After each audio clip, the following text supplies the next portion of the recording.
Hello दोस्तों, कैसे हैं आप सब। चलिए शुरू करते हैं। हम बात करने वाले हैं 5 महीने की स्ट्रेटेजी के बारे में। अगर आपका अटेम्प्ट है सीए फाइनल मई 25, आप अपना अटेम्प्ट देने जा रहे हैं, तो 5 महीने एक एक दिन कैसे आपको यूटिलाइज करने वाला है, डिटेल में हम आप यहाँ पे बात करने वाले हैं। ठीक है। तो सबसे पहले आप लोग क्या करेंगे, A4 साइज के 5 पेपर ले लेंगे। एक पेपर के ऊपर 1 महीने की डिटेल लिखनी है हम लोगों को। तो जैसे ये एक A4 साइज का पेपर हो गया पूरा का पूरा, यहाँ तक आपको भी A4 साइज का पेपर ले लेना है, एक है ना। फिर एक दूसरा, फिर तीसरा, चौथा और पांचवा, इस तरीके से 5 टोटल आप पहले A4 साइज के पेपर ले लो, ताकि साथ साथ में ये स्ट्रेटेजी आप लिख लो। और फिर इनको क्या करना है, आपको टेप लगा के अपने रूम में लगा लेना। ठीक है, कहीं पे 5 के 5 महीने का पूरा हिसाब आपके पास हो जाएगा कि किस दिन आपको क्या करना है। सबसे पहले बात करते हैं कि ये किन बच्चों के लिए है। ठीक है ना, ये उन सभी स्टूडेंट्स के लिए है जो कोई भी जो बच्चा जो सीए फाइनल में अभी मई 25 में अटेम्प्ट देने वाला है। ठीक है। नॉर्मली सेकंड ग्रुप जिनका है उनको यहां पर मैं बताने वाला हूं, क्योंकि ये सेकंड ग्रुप के हिसाब से मैंने यहाँ पे प्लानिंग बनाई हुई है। ठीक है। तो ये सेकंड ग्रुप जिनका खाली सेकंड ग्रुप बचा हुआ है, ये उनके लिए है। ठीक है। और जिन लोगों ने मान लो अभी पेपर दिए थे और लगता है कि कॉन्फिडेंस नहीं है अंदर से, ठीक है, और लगता है कि बेकार पेपर गए हैं, तो आप अपनी तैयारी शुरू कर सकते हैं। अच्छा रहेगा। ठीक है। उससे आपका काफ़ी टाइम बचेगा और इम्प्रूवमेंट आएगी, राइट। और वे लोग जो जॉब करते हैं और साथ में पढ़ाई करते हैं, ठीक है, तो सब लोगों को इसको अच्छे से देखना है एंड तक, राइट। तो सबसे पहले पहला A4 साइज, ठीक है ना, पेपर ये होगा हमारा पूरा पहला A4 साइज पेपर यहाँ तक। इसमें मैंने क्या बता रखा है और आप इसको लिख लेना अच्छे तरीके से। तो कई लोग तो इसी में ना कंफ्यूज हो जाए कि यहाँ पे H का मतलब क्या है और यहाँ पर M का मतलब क्या है। तो M मैं अपनी माता जी को डिनोट करता हूँ और H मतलब भगवान हनुमान जी को डिनोट करता हूँ। भगवान राम जी, ठीक है ना, का नाम लेके ही मैं कोई काम शुरू करता हूँ, तो इसलिए मैंने ये चीज़ें लिख रखी हैं। ठीक है। तो आगे आप लोग क्या है, आप भी अपने इसी तरीके से करें। ठीक है, प्रभु का नाम लेके कोई काम करते हैं तो अच्छे तरीके से काम होता है ना। तो पहले महीने के लिए पहला A4 साइज का पेपर हो गया, उसके ऊपर पहला महीना, यानी कि पहला महीना है ये अपना। ठीक है। और ये इसके बाद क्या लिख रखा है, ये है बैलेंस। बैलेंस का मतलब है जैसे कि S मतलब स्टडी, J मतलब जॉब और H मतलब हेल्थ। तो अपनी अगर आप जॉब कर रहे हैं तो जॉब छोड़ने की जरूरत नहीं है, जॉब करते रहें। ठीक है ना। हेल्थ का ध्यान रखें, हमेशा एक्सरसाइज करते रहें, 1 घंटा एक्सरसाइज या आधा घंटा एटलीस्ट मिनिमम आप निकालें। जॉब करते रहें और साथ में पढ़ाई करते रहें, इसको बैलेंस करके चलना है। ठीक है। अब बात करते हैं कि हम लोग दिसंबर, 1 दिसंबर से मैं आपको बताने वाला हूँ, 1 दिसंबर से आप तैयारी कर देंगे, है ना। तो आपके पास दिसंबर के अंदर 31 दिन है और पहला पूरा महीना जो है ये आपको आईडीटी को देना है। मान लेते हैं कि आप अपनी सारी की सारी कोचिंग कंप्लीट कर चुके होंगे। ठीक है। और जो भी रेलिवेंट आपके लिए सेल्फ पेस ऑनलाइन मॉड्यूल वगैरह है वो भी आप क्लियर कर चुके होंगे, है ना। Set A, set B, C D, whatever जो भी है, ठीक है, राइट।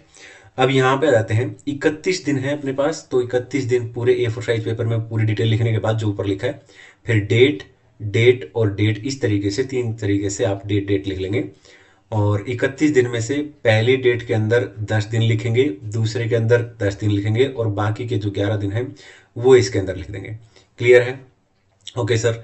तो यहाँ पर आईडीटी की बात कर रहा हूँ मैं, पहले महीने दिसंबर के अंदर आईडीटी कंप्लीट करना है और ये जो 10 दिन है ये पूरे के पूरे कस्टम को सौंप देने हैं।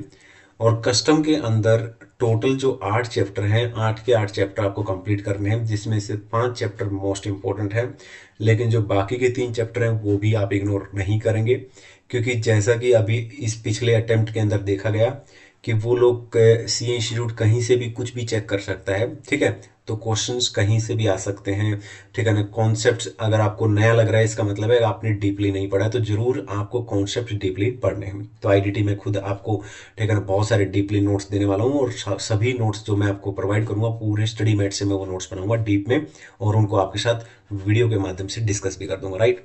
उसके बाद आता है नेक्स्ट। ठीक है। उसके बाद ये जब 10 दिन आप कस्टम को दे देते हो, ठीक है, तो कस्टम आपका 100% कंप्लीट हो जाता है, पहली बात तो, राइट। ठीक है।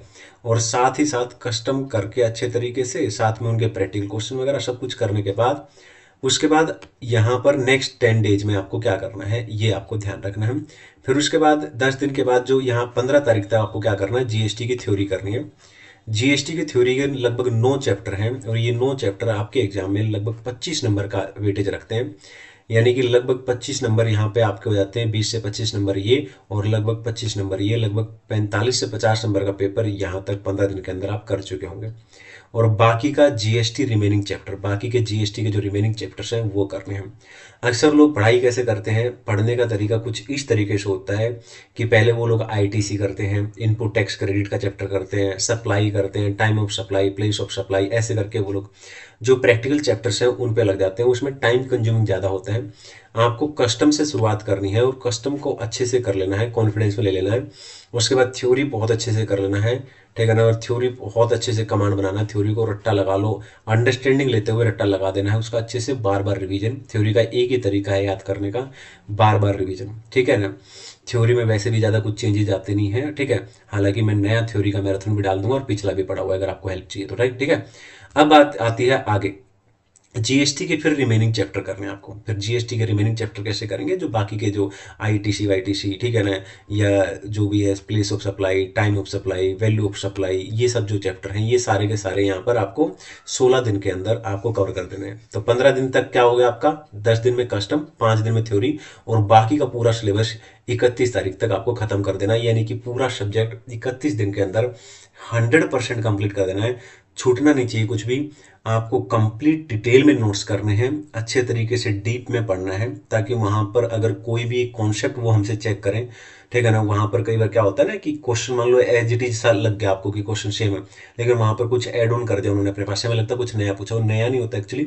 नोट्स थोड़े से डीप में, कॉन्सेप्ट थोड़ी डीप में नहीं पढ़े होते हैं, ठीक है ना। तो इसलिए तो अच्छे से पढ़ेंगे। जैसे ही 100% कंप्लीट हो जाता है, ठीक है ना, तो आपको कॉन्फिडेंस भी आ जाएगा। लेकिन साथ ही साथ यहाँ पे मैंने 2 रूल लिख रखे हैं, ये रूल आप भी लिख लेंगे नीचे A4 साइज पेपर पे पहले महीने में, है ना। क्या ध्यान रखना है, जब आप आईडीटी का यहाँ पर 1 महीने के अंदर आप क्या करोगे, सिलेबस कंप्लीट करोगे, उसमें एक बात हमेशा ध्यान रखनी है, बार बार रिवीजन जरूर करना है।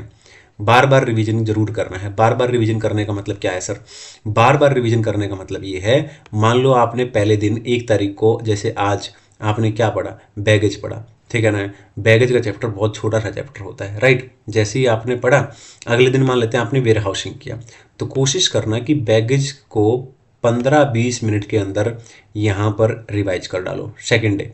फिर थर्ड डे मान लो आपने कोई और चैप्टर पढ़ा, जैसे कि वैल्यू वाला चैप्टर पढ़ा, वैल्यू एंटर कस्टम, ठीक है। तो आपने क्या किया, ये दोनों चैप्टर कोशिश करना थर्ड डे पे भी रिवीजन हो जाए, ठीक है ना। फोर्थ डे पे ऐसे कर करके ना, मतलब एक जो जो सिलेबस होता जाए ना, वो अगले दिन पूरा पूरा रिवीजन करने की कोशिश करना। बार बार जितना रिवीजन करोगे वो बहुत जरूरी है, ठीक है। स्पेशली थ्योरी, थ्योरी तो आप 20 बार कम से कम रिवीजन करें, ये जरूर ध्यान रखना है आपको, ठीक है ना। और दूसरी जो चीज़ है जो कि इस नवंबर अटेम्प्ट से सब लोगों ने सीखी होगी, वो है कुछ भी छोड़ के नहीं जाना है। यहाँ कुछ भी फिक्स नहीं है, ठीक है ना, कि इस चैप्टर से 20 नंबर का आता था तो अभी 20 नंबर का आएगा, हो सकता है 0 नंबर का आए, एक भी क्वेश्चन आए उसमें से, ठीक है ना। तो इसलिए यहाँ पर आप बहुत अच्छे से काम करें। हालांकि आईटीसी या कुछ ऐसे चैप्टर हैं जो फिक्स, उसका तो आएगा ही आएगा, ठीक है, राइट, ठीक है। लेकिन आप कुछ भी नहीं छोड़ेंगे। पहला महीना कंप्लीट होगा, फिर अगले महीने में दूसरा A4 साइज का पेपर ले लेंगे दोस्तों, ठीक है ना। और फिर से शुरुआत कर देंगे प्रभु का नाम लेते हुए, ठीक है, और भगवान जी का नाम लेते हुए शुरुआत कर देंगे सेकंड मंथ, यानी दिसंबर के बाद जनवरी की बात कर रहे हैं। और फिर से मैंने लिख रखा है कि बैलेंस करके चलना है, स्टडी को, जॉब को और हेल्थ को, ये बात आपको ध्यान रखनी है, ठीक है ना। कितने दिन होते हैं जनवरी के अंदर, 31 दिन। 31 दिन के अंदर जनवरी के अंदर हम लोग डीटी पढ़ेंगे दोस्तों, ठीक है ना। आईडीटी पूरा 1 महीना हमने पढ़ लिया है, ठीक है ना। उसको इतने अच्छे से पढ़ना है कि उसी में 2-3 बार रिवीजन लगे, 1 महीने में ऐसा लगे कि 2-3 बार रिवीजन भी कर लिया, राइट। फिर उसको अच्छे आराम से रख दो प्रॉपर तरीके से, ठीक है। प्रॉपर तरीके से रख दिया अब आपने, अब आप डीटी पढ़ो, डीटी में भी पूरा महीना, और पूरे महीने में फिर से 31 दिन। तो ये हो गए पहले 10 दिन। पहले 10 दिन जो है दोस्तों, ठीक है ना, ये आपको इंटरनेशनल टैक्सेशन को देने हैं।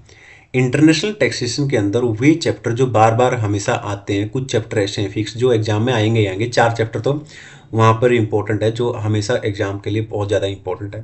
पर इसका मतलब ये नहीं है कि बाकी के चैप्टर छोड़ देंगे, बाकी के चैप्टर भी आपको करने हैं, ठीक है। इंटरनल टैक्सेशन में इतने अच्छे से पढ़ाई करनी है कि एक भी नंबर ना कटे वहाँ से, उसके बाद आ जाते हैं फिर डायरेक्ट टेक्स्ट के ना, डायरेक्ट टेक्स्ट के दो पार्ट बना लेना।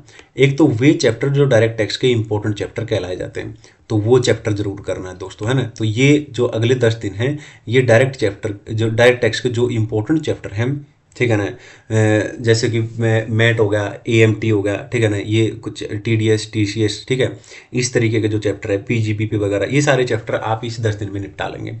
फिर इसके बाद जब आपका इंटरनेशनल टैक्सेशन हो जाएगा, ये सारे इंपॉर्टेंट चैप्टर हो जाएंगे, फिर भी आपके कम से कम आप देखोगे तो 15-20 चैप्टर अलग से बच जाएंगे रिमेनिंग, है ना। तो वो जो चैप्टर बच गए हैं वो भी नहीं छोड़ने हैं, क्योंकि इस तरीके के चैप्टर से काफ़ी प्रोपोर्शन आजकल एग्जाम में आ रहा है, तो ये भी नहीं छोड़ना आपको, ये भी आपको कंप्लीट करना है। तो 100% यहाँ पे ये भी सब्जेक्ट हो जाएगा पूरा महीना खत्म होते ही। इसमें भी मैंने कुछ रूल लिख रखे हैं, वही पहला रूल तो वही है, बार बार रिवीजन करना है। यहाँ पे भी रिवीजन करने का तरीका वही होना चाहिए कि एक दिन आपने एक चैप्टर किया तो अगले दिन जब दूसरा चैप्टर करोगे तो पिछले वाला चैप्टर जो है कोशिश करना है कि एक बार आंखों के सामने से फिर निकल जाए, उसको ऐसे ही करते रहना है, ठीक है। और कुछ भी नहीं छोड़ना है, ये भी रिस्क हमें नहीं लेना है। सेकंड ग्रुप के लिए खाली एग्जांपल दे रहा हूँ, अगर आप फर्स्ट ग्रुप वाले भी बच्चे हो तो आप अकॉर्डिंगली इसको मॉडिफाई कर सकते हो, आप जॉब करते हो अकॉर्डिंगली मॉडिफाई कर सकते हो, ठीक है ना। अगर आप सिर्फ और सिर्फ पढ़ाई करते हो, ठीक है ना, सारे काम कर मतलब जॉब वॉब नहीं करते हो, आपके सब ट्रेनिंग व्रेनिंग सब कुछ कंप्लीट हो चुका है, ठीक है ना, और आर्टिकलशिप वगैरह कंप्लीट हो चुकी है, सब कुछ हो चुका है, तो अब आप खाली घर पे बैठे और सोच रहे हो कि 5 महीने के अंदर अंदर, ठीक है, तो अगर दोनों ग्रुप के लिए तैयारी कर रहे हो, कोचिंग्स आप ले चुके हो, तो अकॉर्डिंगली आप इस प्लान को मॉडिफाई कर सकते हो, कोई दिक्कत नहीं है। अब आगे चलते हैं, तीसरा महीना जो आता है, यानी कि दिसंबर हो गया, जनवरी हो गया, फेब की बात करते हैं, ठीक है ना। फेब के अंदर फिर से हम प्रभु का नाम लेते हुए, ठीक है ना, और अपनी माता जी को नमस्कार करते हुए हम फिर से स्टार्ट कर देंगे भगवान जी का नाम लेते हुए, ठीक है ना। थर्ड मंथ यानी कि फेब के मंथ में हमें क्या पढ़ना है, फिर से लिखेंगे बैलेंस, यानी कि आपको अगर आप जॉब वाले लोग हैं या फिर नहीं है तो अकॉर्डिंगली आप इसको मैनेज कर लेंगे, है ना। ओके, तो आपको कुछ भी चीज़ छोड़नी नहीं है, ठीक है, और हर चीज़ यहाँ पे बहुत ज़रूरी हो जाती है हमारे लिए, राइट। तो आगे चलते हैं। अब यहाँ पे जैसा कि मैंने लिख रखा है, फेब में 28 डेज है अपने पास, राइट। तो इसके अंदर हमें पेपर नंबर 6 पढ़ना है। कुछ लोग बोलते हैं कि पेपर नंबर 6 पढ़ने की ज़रूरत नहीं है। पेपर नंबर 6 पढ़ने का फ़ायदा क्या है, मैं आपको बताता हूँ। जैसा कि हमें पता है कि 7 सब्जेक्ट हो गए अपने आईबीएस के लिए, यानी आईबीएस करने के लिए हमें सेकंड ग्रुप का डायरेक्ट टैक्स, ठीक है ना, इनडायरेक्ट टैक्स जो कि ऑटोमेटिकली हमारा पहले ही हो चुका है, उसको अब करने की ज़रूरत नहीं है। जिस जिस सब्जेक्ट की आपने कोचिंग ले रखी है, आप वही बुक लेके जाएंगे, उसी बुक को लेके जाने में फ़ायदा है, क्योंकि उसके बारे में आपको नॉलेज है, आपने नोट्स बना रखे होते हैं अपने हिसाब से, उस पर आपने अंडरलाइन कर रखी होती हैं चीज़ें, हाईलाइट कर रखी होती हैं, इंपॉर्टेंट पॉइंट्स लिख रखे होते हैं, तो ज़्यादा हेल्पफुल रहती है वो। तो आईबीएस के पेपर में एक तो ये ध्यान रखेंगे कि जो रेस्पेक्टिव फैकल्टी हैं, ठीक है, जिनके भी आपने क्लासेस लिए उनके ही नोट्स लेके जाएंगे। उसके अलावा आप स्टडी मैट लेके जाएंगे, है ना, स्टडी मैट लेके जाएं, और स्टडी मैट आप अभी से निकलवा लेंगे। स्टडी मैट जो अगर आगे हों तो, अगर नहीं आए तो फिर थोड़ा, तब तक तो आगे होंगे, इस महीने तक तो, है ना, सारे आ जाएंगे, कोई दिक्कत नहीं। तो यहाँ पर भी वैसे ही करना है, ठीक है ना। डेट डेट और डेट, 3 डेट में इस मंथ को डिवाइड कर देना है। पहले 10 दिन, इस दिन 10 दिन में मैं आपको बताऊंगा क्या करना है, फिर अगले 10 दिन, और फिर बाकी के जो 8 दिन बचते हैं ये प्रॉपर तरीके से। तो सबसे पहले 5-5 दिन की कैटेगरी बनानी है। लो आप, ठीक है ना, अगर आप लोगों को बहुत ज़्यादा टाइम हो चुका है, ठीक है ना, अगर आपने पहले काफ़ी टाइम पहले आप फर्स्ट ग्रुप क्लियर कर चुके हो और खाली सेकंड ग्रुप दे रहे हो, ठीक है ना, और लो नहीं पड़ा है, तो इसलिए आपको मैंने यहाँ पे 5 दिन के लिए बोला है। तो 5 दिन के अंदर अंदर आप पहले तो स्टडी मेट ले लें, और यूट्यूब पर ऐसे टीचर के वीडियो ढूंढ लो जिन्होंने लगभग लगभग पूरा लो डाल रखा हो अच्छे तरीके से, और उनके वीडियो अवेलेबल हों, उन्होंने उसके रिगार्डिंग डिस्क्रिप्टिव में जो भी डिस्क्रिप्शन होता है वट एवर, ठीक है ना, जहाँ तो वहाँ पर उन्होंने अपने नोट्स भी दे रखे होंगे, उनके नोट्स मिल जाएंगे इजीली, तो वो आप वहाँ से करें, है ना। तो उससे आपको लो जरूर पढ़ें। फिर उसके बाद है ना, स्टडी मेट में जरूर देख लें कि स्टडी मेट हो, क्योंकि स्टडी मेट में 100% चीज़ें होती है ना। ऐसे ही ऑडिट करेंगे, है ना, ठीक है ना, ऑडिट की अंडरस्टैंडिंग ले लेंगे, ठीक, कहाँ पे कौन सी चीज़ है, हर चीज़ की अंडरस्टैंडिंग लेनी है, रट्टा तो हमें लगाना नहीं है ना। तो अंडरस्टैंडिंग ले लेंगे ताकि वहाँ पे हमें ढूंढने में दिक्कत ना हो। कोस्टिंग है, कोस्टिंग का मतलब है आपने जो सेट बी दिया होगा, सेट बी, तो सेल्फ पेस ऑनलाइन मॉड्यूल जो मैंने मेरा मैराथन, ठीक है, जिस पे 20,000 से ज़्यादा व्यूज आ चुके हैं, ठीक है ना, बहुत लोगों ने उसको देखा है और बहुत ज़्यादा उसका फ़ायदा मिला है, ठीक है। तो जब मैंने पेपर दिया था, ठीक है, तो मैंने अपना पेपर क्लियर किया तो वही नोट्स लोगों के साथ शेयर कर दिए थे, है ना। तो ये आप ज़रूर करें कि कोस्टिंग के लिए आप ज़रूर, आपको नॉलेज होना चाहिए। लगभग लगभग 10, मतलब 10 नंबर तो कम से कम लगा लो कि 10 नंबर इसके मिलने वाले हैं आपको, है ना।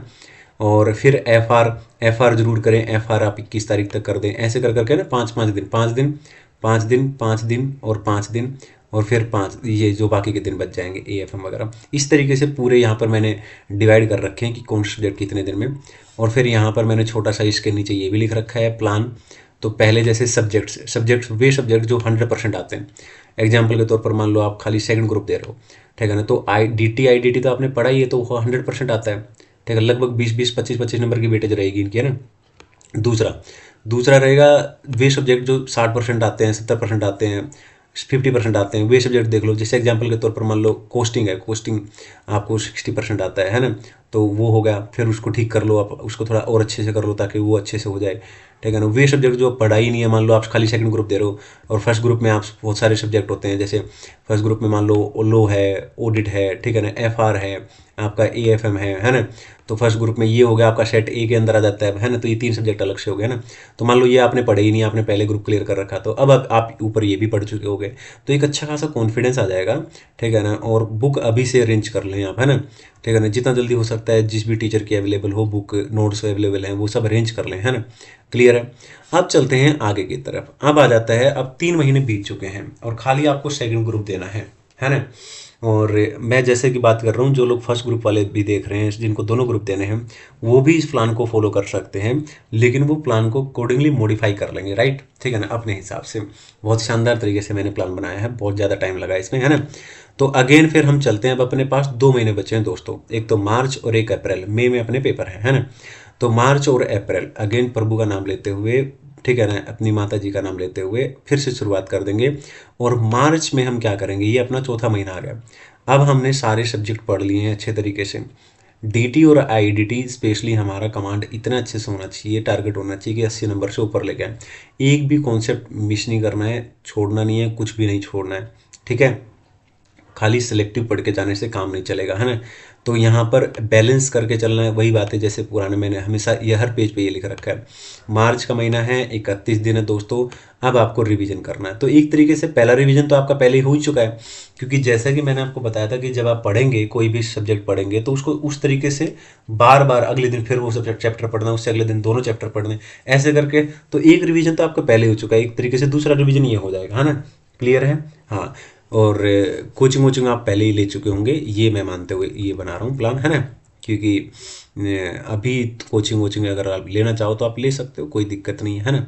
तो यहाँ पर वैसे ही डेट तीनों हैं, और फिर इसके अंदर 10 दिन, और अगेन फिर इसके अंदर 10 दिन, और फिर यहाँ पर बाकी के 11 दिन। क्लियर है। अब हम लोगों को क्या करना है, रिवीजन करना है। तो सबसे पहले जैसे कि हमने सीक्वेंस बनाया था, उसी सीक्वेंस में हम पढ़ने वाले हैं। पहले हम पढ़ेंगे आईडीटी। अब आईडीटी 10 दिन के अंदर रिवीजन कर देना दोस्तों। और जब आईडीटी आप रिवीजन करोगे दोस्तों, तो साथ में ये चेक कर लेना कि मार्च के महीने में मॉक टेस्ट आएगा अपना आईसीआई वाला, ठीक है ना। फर्स्ट वाला 2 मॉक टेस्ट निकलते हैं ना, तो फर्स्ट वाला मॉक टेस्ट मिलेगा आपको, तो वो देख लेना। अगर 10 तारीख तक आ गया होगा ना, तो वो मॉक टेस्ट आप दे के देख लेना, ठीक है ना। और उससे आपको अपना पता लग जाएगा, और तो कुछ अंदाज़ा लग जाएगा कि हाँ भाई, कॉन्फिडेंस आ जाएगा कि किस तरीके से क्या है क्या नहीं है, ठीक है। पेपर प्रेजेंटेशन का तरीका, पेपर लिखने का तरीका, क्या ज़रूरी है क्या नहीं, सब बातों की एकदम क्लियरिटी आ जाएगी। फिर उसके बाद आप डीटी करेंगे, फिर डीटी का भी मॉक टेस्ट देख लेना, वो भी देख लेना। इस महीने में एक मॉक टेस्ट तो आ ही जाएगा, एक 2 है ना, एक अगले महीने आएगा शायद, और एक इसी महीने आ सकता है, ठीक है। तो एक आ जाएगा इसमें, तो वो एक देना पहले आराम से यहाँ पे, ठीक है ना। एक बार आप पहले पढ़ चुके हो, एक बार आप पढ़ लोगे अच्छे से, और तीनों का एक बार मॉक टेस्ट देख लेना। क्लियर है। उससे क्लियरिटी हो जाएगी थोड़ी सी। पहले आईडीटी पढ़ना, क्योंकि हमने पहले आईडीटी पढ़ा था, फिर उसके बाद डीटी पढ़ा था, उसके बाद आईबीएस। तो आईबीएस इस तरीके से करने, है ना। उसके बाद आगे चलते हैं और यहाँ पर आ जाते हैं फाइनली वो महीना जो पेपर से पहले का महीना होता है, यानी कि फुल स्ट्रेस और फुल दबाव। कि भाई अगर अच्छे से तैयारी की होगी तो दबाव बिल्कुल नहीं होगा, जिस तरीके से मैंने बताया है। आपने अगर अच्छे से प्लानिंग किया है और उस प्लानिंग को एग्जीक्यूट किया है, अच्छे से इंप्लीमेंट किया है, खाली फॉर्मुलेट नहीं किया है, खाली लिखा नहीं है कि पेज पे लिख दिया, ठीक है ना, तो फिर आपको दिक्कत नहीं होने वाली है। ठीक है, तो ये है अपना 5वां महीना दोस्तों। और आ जाते हैं अप्रैल फूल वाला दिन, है ना। तो यहाँ पे 30 दिन होते हैं महीने के अंदर, और ये हो गया आपका एक तरीके से थर्ड रिवीजन, राइट। अब आ जाते हैं, और इस महीने में एक और मॉक टेस्ट, दूसरा मॉक टेस्ट आईसीआई का वो देना है। तो पहले आप 10 दिन, वैसे ही नंबर ऑफ डेज डिवाइड कर लेंगे, 10 दिन, 10 दिन और 10 दिन, 10-10 दिन आप तीनों जगह पे डिवाइड कर लेंगे। ठीक है ना, और क्या करेंगे, ठीक है ना, इस 10 दिन के अंदर अंदर आप क्या कर डालेंगे, ठीक है ना, अपना डीटी करेंगे। अब कई बच्चे बोलेंगे कि पहले आपने बोला था, ठीक है ना, आईडीटी, अब आईडीटी नहीं, अब पहले डीटी करना। इसके पीछे रीजन बताऊंगा, ठीक है ना। फिर आप आईबीएस करना, और उसके बाद आप क्या करना, आईडीटी करना। क्योंकि आईडीटी लास्ट में इसलिए बोल रहा हूँ मैं करने के लिए अच्छे तरीके से, क्योंकि आईडीटी करने के बाद फिर आप डीटी पढ़ोगे और डीटी का पेपर दे दोगे, है ना। ठीक है ना, तो डीटी का पेपर करने से पहले, क्योंकि सेकंड पेपर अपना इसका होएगा, है ना, आईडीटी का, पहले डीटी का है, तो इसलिए डीटी यहाँ पढ़ने में फ़ायदा है। ठीक है ना, तो ये सीक्वेंस रखने में फ़ायदा है, ताकि आईडीटी पढ़ो, ठीक है ना, और मॉक टेस्ट दे दो। सेकंड मॉक टेस्ट दे देना अभी इस महीने में, है ना। आईसीआई का जो सेकंड मॉक टेस्ट है जरूर देना है, ये मॉक टेस्ट तो छोड़ने नहीं है। ठीक है ना, अगर किसी टीचर के खरीद के दो, ठीक है ना, और सही से, अब तो और ज़्यादा फायदा है, लेकिन कम से कम आईसीआई के मॉक टेस्ट तो जरूर देना, ठीक है। अच्छा, यहाँ पे एक और इम्पोर्टेंट बात है, क्या, कि 3 सब्जेक्ट है अपने सेकंड ग्रुप के अंदर, डीटी, आईडीटी और आईबीएस। इनमें से 2 सब्जेक्ट दोस्तों ऐसे इतने अच्छे से तैयार कर देना कि लगे कि 80-80 नंबर तो मैं इनमें ले सकता हूँ। क्योंकि ज़रूर कोई ना कोई सब्जेक्ट यहाँ पे दगाबाज रे हो जाता है, ठीक है ना। तो उसके बाद हमें जिस सब्जेक्ट से इतनी ज़्यादा उम्मीद होती है, हम इतना अच्छे से करके जाते हैं कि लगता है कि इसमें तो मैं पूरे 100 नंबर ले लूँ, और जब पता लगे कि इसमें तो 40 नंबर आने भी मुश्किल हो रखे हैं, ठीक है, तो इतना डिमोरलाइज हो जाते हैं, और हो सकता है कि पहला ही पेपर हो वो डीटी। तो इसलिए ना, आप डीटी और आईडीटी 2 सब्जेक्ट अच्छे से लेके चलें, ठीक है ना। अगर ये दोनों सब्जेक्ट आप अच्छे से कर देते हैं, ठीक है ना, तो आईबीएस का पेपर क्लियर करना कोई बड़ी बात नहीं है, आईबीएस बिल्कुल आराम से हो जाएगा, ठीक है ना। क्योंकि डीटी, आईडीटी, ठीक है ना, बहुत अच्छा स्कोर करते हैं वहाँ पे, ठीक है ना। लो कर लेना, ऑडिट कर लेना, ठीक है ना, यूट्यूब से किसी भी टीचर के नोट्स निकाल के उसके वो वीडियो देख के, ठीक है ना, और फिर अब तो प्रॉपर तरीके से, है ना, क्लियर है। और एक और बात दोस्तों जरूर, जो मैं बताना चाहता हूँ, वो भी एक बार जाते जाते सुन लो, क्या, जो जो भी जिन लोगों ने self pace online module set A पढ़ा है और सेट बी पढ़ा है, ठीक है ना, आई होप आप लोगों ने इतने अच्छे से पढ़ा होगा, क्योंकि वो दोनों चीज़ें यहाँ पर आईबीएस के पेपर में काम आने वाली हैं, ठीक है ना, okay.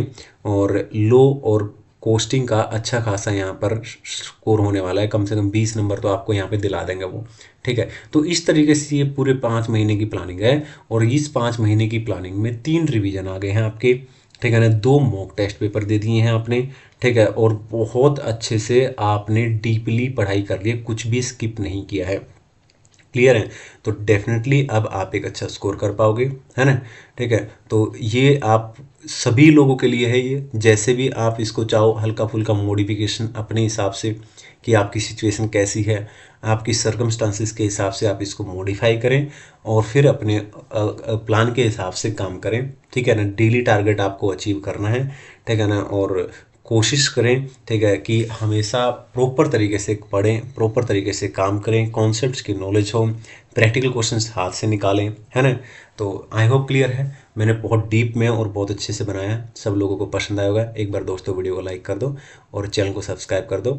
Self pace online module जिनका है वो एक बार मैराथन देखना चाहो तो मैराथन देख लो, सारे वीडियो डले हुए हैं, ठीक है। कुछ बहुत फ़ायदा आपको मिलने वाला है, ठीक है। जुड़े रहें, और आईडीटी का कंप्लीट सिलेबस डिटेल में मैं डालने वाला हूँ दोस्तों। Bye, thank you.